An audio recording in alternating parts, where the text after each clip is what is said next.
Hello and welcome to this video. Most people in industrialized societies are working jobs with long hours and lead incredibly busy lives. With so much to do, they often skip on the essentials of good health, such as not getting enough sleep. Take Michael, for instance. He's a 24-year-old call center agent and a new father who regularly works the graveyard shift. With the demands of parenthood and work bearing down on him, he treated sleep as a luxury he couldn't afford. But contrary to what most people think, sleep is far from a luxury. If you deprive your body of this basic need, you'll have to pay for it one way or another. Michael learned this the hard way during one bleary-eyed morning. He had just gotten out of work and was driving home. He was only 10 minutes away from his place when it happened. Michael dozed off for all of 2 seconds, but that's all it took for him to ram the taxi cab in front of him. Luckily, he wasn't going that fast when the cab hit the brakes at the intersection, so it was just a minor fender bender. But it was a sobering moment for Michael nonetheless. The memory of waking up to the sound of a loud, sickening thud followed by a metallic crunch would stay with him for a long time. It pushed him to do something about his situation so he wouldn't go through that experience again. Michael saw a sleep specialist, worked out a sleep schedule with his wife, and asked his boss to move him to daytime hours. Wake up and smell the health risks. Michael's case is hardly rare, which makes it sad knowing that so many people are wasting their health over avoiding sleep. The problem with skimping on shut-eye is that it creates long-term problems down the road, and you shouldn't brush it off. For one thing, you'll increase your likelihood of heart disease by over 50%. Other problems include higher risk for diabetes, obesity, and a compromised immune system. Worse, a sleep-deprived brain means your memory is shot and you can't retain new information. A fuzzy head means reduced focus and concentration, so say goodbye to being productive at work. And like what happened with Michael, having a few seconds of micro-sleep while driving on the road can have serious and permanent consequences. Here are some ways to get the most out of your sleeping hours. Number 1, routine is key. Humans are wired to operate on a sleep schedule, something which has come under attack since the dawn of the modern age. Matthew Walker, Ph.D., author of Why We Sleep, says that the demands of modern living have taken its toll on our basic biological need to sleep. He shared this insight in his book.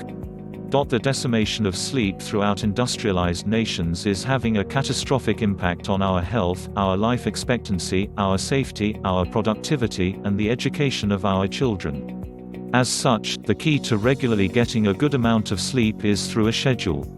The human body thrives on routine, and you have to design your day to support this.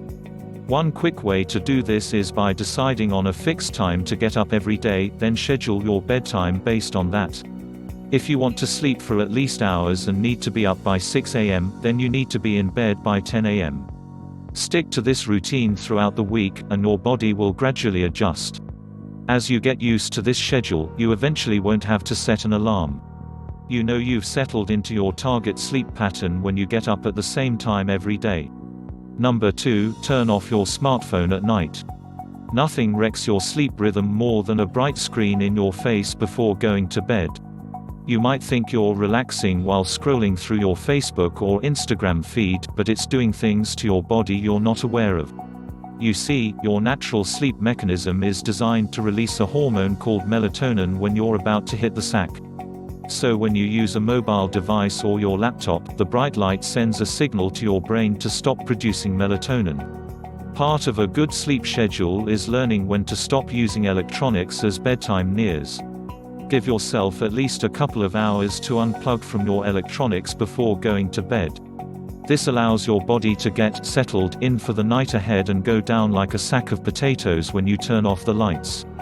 Number 3, set the stage for good sleep. Your environment plays a huge factor in the quality of your sleep. So you need to make sure that the bedroom is a place that's conducive for resting. Aside from removing all electronics from your bed, here are other ways to ensure sleeping success.